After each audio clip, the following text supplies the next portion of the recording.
Hello everyone. Drama को start करने से पहले आप लोग मेरे चैनल को सब्सक्राइब करिएगा। अब हम ड्रामा स्टार्ट करते हैं। नेक्स्ट मॉर्निंग जैसे ही वो उठता है और अपने लिविंग एरिया में आकर देखता है तो वहीं पर उसके सोफे पर बेचारी याव थक हार कर सो चुकी थी। वो डर के मारे उसके आवाज से उठ बैठती है और उसे सॉरी करने लगती है। कहती है कि मैं तो यहाँ से जाने वाली थी, लेकिन जैसे ही सोफे पर बैठी मुझे बारिश की और हवा की आवाज आई और इसके साथ ही मुझे नींद आ गई। शियान हैरान रह जाता है और उसे पूछता है कि भला बारिश के बूंदों से भी किसी को नींद आ जाती है। वो कहती है ऐसा ही है, ये एक फ्रिक्वेंसी में गिरती है, ये भी एक साइंस ही है।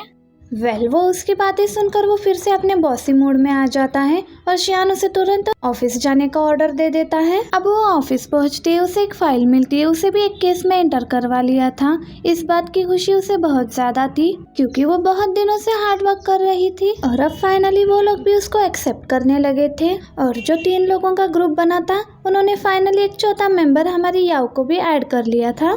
जबकि शियान घर लौटने पर अपने ही फोन पर बारिश की आवाज और विंड की आवाज भी लगा कर रख देता है। उसे लगा कि शायद कल मुझे इसी वजह से नींद आई होगी, लेकिन फिर भी काफी देर तक उसे जब नींद नहीं आती तो जाकर किचन में बर्तन खटकाने लगता है। अब उसे शक था कि शायद मुझे नींद आती है घर के कामों की शोर की वजह से।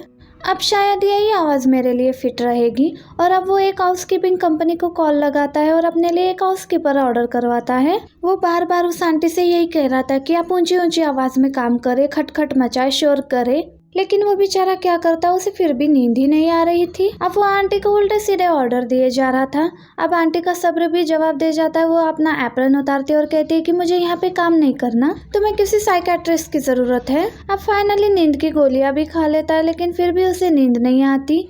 लेकिन उसे बार बार याव की बातें जरूर याद आ रही थी। जब इतने देर से उसे नींद नहीं आती है तो उठता है और बाहर की तरफ चला जाता है। जब वो बाहर आता है एक स्टोर कीपर को सोते हुए देखता है तो उसे बार बार याव की बात याद आती है, जिसे कहीं पर भी किसी भी जगह पर अचानक से नींद आ जाती थी। अब स्लीपिंग पिल्स की वजह से उसे नींद तो नहीं आ रही थी, लेकिन हर जगह उसे हेलुसिनेशन हो रहा था। हर सोए हुए आदमी में उसे बस याव का ही फेस नजर आ रहा था।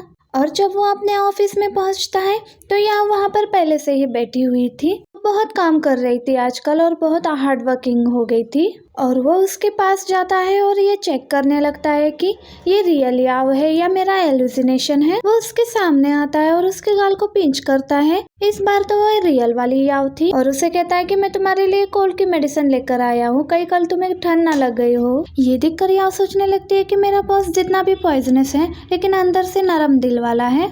अब थोड़ी देर बाद याव को वहाँ पर भूख लगने लगती है तो वो अपने लिए नूडल्स बनाने लगती है और आकर अपने बॉस से पूछती है आप नूडल्स खाओगे। वो मना कर देता है। वो नूडल्स तो बना रही थी लेकिन उसके साथ साथ वो वही वाला सॉन्ग गा रही थी और आज भी वो सॉन्ग उसके लिए लोरी वाला काम कर रही थी। आज फिर से वो सुनते ही हमारे हीरो को नींद आने लगती है। वो डिस्ट्रैक्ट होने लगता है और फिर वो अपना टैब बंद करके वहीं पर सोफे पर ही लेट जाता है। आज तो मिरेकल हो गया था, हमारे हीरो को बिना बेड के ही नींद आ गई थी और पता नहीं फिर कब सुबह हो गई, उसे तो इस बात का कुछ पता ही नहीं चला। नेक्स्ट मॉर्निंग हमारे कोलिग्स इस रेयर से नजारे को एंजॉय कर रहे थे कि उनका बॉस काम से थक हार कर अपने सोफे पे ही सो गया था। उन्होंने आज से पहले अपने बॉस को कभी सोते हुए नहीं देखा था। वो तो अक्सर रात रात भर ओवर टाइम करता था लेकिन कभी भी ऐसे स्लीप ही नहीं हुआ। वो लोग तो इस रेयर नजारे को फोन में कैप्चर भी करते हैं और वो जो उनको भी दिखाते हैं कि पता नहीं फिर ये रेयर नजारा हमें देखने को मिले ना मिले। और आज वो जो उनको एक आइडिया भी आता है और कहता है कि आज मैं सबके लिए एक पार्टी अरेंज करने वाला हूँ। कुछ नए कोलिग्स आए हैं उनको वेलकम करने के लिए और उन्हीं में से एक हमारी हीरोइन याव भी थी। और वो याव के पास आता है और कहता है कि तुम नई हो तो तुम अपने फैमिली मेंबर्स या फ्रेंड्स को किसी को भी अपने साथ ला सकती हो पार्टी में। याव भी ये सुनकर यहाँ पे खुश हो जाती है और वो कहता है कि मैंने सुना है कि तुम्हारी एक सिस्टर भी है, तुम चाहो तो उसे भी अपने साथ ला सकती हो पार्टी में। अब वो जुन जाता है शियान के पास और उसे कहता है कि ये कौन इंसान है जिसने मेरे अलावा तुम्हारे इस इंसोमिया का इलाज किया है। मैं बहुत क्यूरियस हूँ उसके बारे में जानने के लिए। अब शियान को शक तो हो चुका था कि आखिर कोई ना कोई बात जरूर है, ये सिर्फ याव ही है जो मुझे सुलाने में हेल्प कर सकती है। और वो आज सोचता है कि क्यों ना इसी बारे में मैं उसे डिस्कस कर लूं और उसे हायर भी कर लूं इसी काम के लिए। और वो याव को मैसेज करने लगता है कि अभी के अभी ऑफिस में हूँ, मुझे अर्जेंट तुम्हें बात करनी है। लेकिन वो तो लंच करने के लिए पास के रामेन शॉप में गई थी। उसने अपने स्टेटस पे भी वही के शॉप के बारे में लिखा हुआ था कि वहाँ के रामेन्स बहुत अच्छे हैं। और तो और वो वहाँ का मेन्यू भी अपने स्टेटस पर लगाती है। उसके स्टेटस को याव भी वहाँ पर देख लेता है। उतने में वो देखती है कि उसे उसका पुराना फ्रेंड भी वहाँ पर मिल जाता है और तो और मौके का फायदा उठाना चाहता था और उसे कहता है कि तुम तो लॉयर हो ना, और उसे फ्री में बहुत सारे मशवरे लेने की कोशिश कर रहा था फाइनेंस के इशू के रिलेटेड। लेकिन उतने में वहाँ पर आ जाता है उसका बॉस शियान और कहने लगता है कि ये एक डिवोर्स लॉयर है और फैमिली इश्यूज के बारे में ही काम करती है। अगर तुम्हें डिवोर्स करवानी हो तब इससे मशवरा ले लेना, मैं तुम्हारे डिस्काउंट भी करा दूंगा, लेकिन इस तरह तुम फाइनेंशियल इश्यू पर फ्री में मशवरा लोगे तो हम तुम्हारी कोई मदद नहीं कर सकते। वो फ्रेंड तो वहाँ से चला जाता है, लेकिन उसके जाने के बाद शियान आकर उसके सामने बैठ जाता है। या उसे कहती है कि आप यहाँ पर क्यों आए हो, तो वो उसे कहता है कि तुमने तो मुझे यहाँ पर इन्वाइट किया था। तो उसे पता चलता है कि उसने जो मेन्यू स्टेटस पे लगाया था वो बल्कि स्टेटस पे नहीं, शियान के मैसेज के रिप्लाई में उसे सेंड किया था। और वो बहुत नखरे से उसे एक ऑफर देता है, कहता है तुम्हें बहुत हार्ड वर्क करना चाहिए और बहुत अच्छे अच्छे लॉयर्स की कंपनी में भी रहना चाहिए और तुम्हारा ब्रेन भी उसी तरह से ट्रेन हो सके, और हाँ तुम उस घर में वापस आ सकती हो और मेरी लाइफ असिस्टेंट भी बन सकती हो। ऑफिस में असिस्टेंट के साथ साथ लाइफ असिस्टेंट का वो मतलब नहीं समझी थी। तो वो कहता है कि मेरे डेली लाइफ के जो भी काम है वो भी तुम कर सकती हो, जैसे सफाई करना, खाना बनाना, इसका मैं तुम्हें अलग से पे करूंगा। और हाँ आज जल्दी घर वापस आना, मेरा सीवर ब्लॉक हुआ है वो भी तुम्हें ही खोलना है। बेचारी सोचती है कि क्या अब ये काम भी मुझे ही करने पड़ेंगे। शाम को वो घर वापस आती है और उसका पाइप ब्लॉगिंग खत्म करने के बाद वो उसे कहती है कि आज शाम को ऑफिस की तरफ से एक पार्टी है, यहाँ पर मेरे कपड़े रखे हुए हैं, मैं वो ड्रेस चेंज करके यहाँ से तुरंत ही चली जाऊंगी। लेकिन जब वो कमरे में जाकर देखती है तो उसका वो वाला सूटकेस जो वो ऑफिस में लेकर गई थी वो वापस आ चुका था कमरे में। एक्चुअली ये तो शियान ही लेकर आया था और उसे कहता है कि किसी दिन पकड़ी जाओगी इसलिए मैं वापस लेकर आया। अब याओ को तो यही लगा था कि ये सिर्फ मुझे घर के कामों के लिए ही हायर किया है। ये सुनकर हैरान रह जाती है कि उसने मुझे घर में रहने के लिए भी एग्री कर लिया है। इस बात से वो तो इतनी शॉक हो जाती है कि तुरंत ही अपनी बेस्ट फ्रेंड टिंग को कॉल करती है, उसे यही गुड न्यूज देने लगती है। लेकिन टिंग उसे कहती है कि ये तुम्हारे लिए खतरे की घंटी है, तुमने खुद ही तो मुझे बताया कि तुम्हारे बॉस के बहुत सारे जानी दुश्मन हैं और बहुत बार इसे लाइफ थ्रेटनिंग मैसेजेस भी आए हुए हैं। कहीं किसी दिन ऐसा ना हो जाए कोई इसे खत्म करने के लिए आ जाए और इसके असिस्टेंट समझकर तुम्हें ही ना मार दे, कहीं इसके हिस्से की गोली तुम्हें ना खाना पड़े, इसके साथ रहना बहुत महंगा पड़ेगा तुम्हें। अब ये बात सुनकर याओ तो बहुत ज्यादा डर गई थी। उसके फ्रेंड ने 2-3 केसेस के एग्जाम्पल भी उसे दे दी थी। वे सुनते ही वो तुरंत वहाँ से भाग निकलती है। शियान तो ये देखकर बहुत ज्यादा हैरान हो गया था।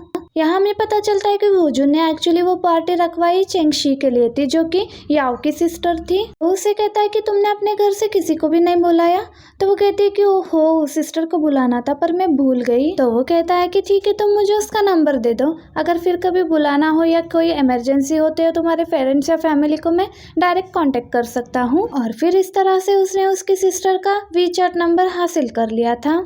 और जैसे ही वो चांगशी की प्रोफाइल ओपन करता है तो उसकी फोटो देखकर पुरानी यादें आने लगती है उसको, और उसके साथ ही वो उसको फ्रेंड रिक्वेस्ट भी भेज देता है जो कि उसने एक्सेप्ट कर ली थी। अब वो जॉन की खुशी देखने वाली थी। अपने सारे एम्प्लॉयज को इकट्ठा करता है, 2-4 फोटोज निकालता है और उसके बाद सबको बाय कहकर वहाँ से भाग निकलता है क्योंकि उसका मकसद तो पूरा हो चुका था। अब शियाओ यहाँ पर सोचने लगता है कि ये लड़की अभी तक वापस क्यों नहीं लौटी, अगर ये नहीं आए तो मुझे सुलाएगा कौन। और वो उसे तुरंत से ही कॉल लगाता है और उसे कहता है कि तुमने कैसे पाइप खोला है, फिर से ब्लॉक हो गया है पाइप। ये सुनकर वो कहती है कि इस बारे में लैंडलॉर्ड को कॉल करो और ठक से कॉल कट कर देती है। अब चान के पास कोई भी ऑप्शन नहीं था उस पार्टी में आने के अलावा जहाँ पर याओ आई हुई थी। यहाँ पर चियान देखता है कि एक लॉयर उसे बहुत इम्प्रेस करने की कोशिश कर रहा था, उससे बहुत क्लोज होकर बातें कर रहा था और वो आता है जेलस होकर और उसके सामने सारे रिकॉर्ड रख देता है। उसके बहुत ही कम केसेस थे जो वो बेचारा जीत पाया था और जो बड़ी बड़ी बढ़ के मार रहा था वो सब पानी में मिल जाता है। वेल यहाँ के इंटेंस माहौल को एकदम नॉर्मल करने के लिए वो कहते हैं कि क्यों ना हम ट्रूथ और डेयर गेम खेलें।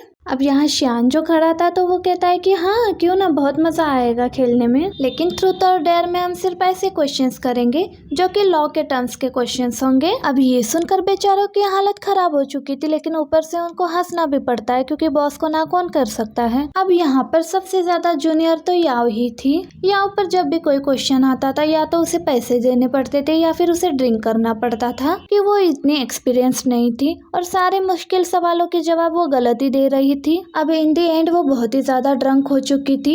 ये देखकर टान उसे घर ले जाना चाहती थी, लेकिन शियान उसे कहता है कि कोई बात नहीं, मैं इसे संभाल लूंगा, मैं इसे इसके घर ड्रॉप कर दूंगा। उनको भी अभी भी पार्टी एंजॉय करनी थी तो वो ठीक है कहते हैं और शियान किसी तरह घसीटते हुए उसे अपनी गाड़ी तक ले जाता है। वो ड्रंक होकर उल्टी सीधी बातें करने लगती है। अब यहाँ पर शियान एकदम से गाड़ी रोक देता है और उसे कहता है कि यहाँ पर वॉमिट मत कर देना, लेकिन बेचारे की वॉमिट सीधी अपने कपड़े को और उसके गाड़ी को गंदा कर देती है। यहीं पर शियान अपना सर पकड़ कर बैठ जाता है और यहीं पर हमारा ये पार्ट भी एंड हो जाता है। वीडियो अच्छी लगी है तो लाइक करना। Bye bye.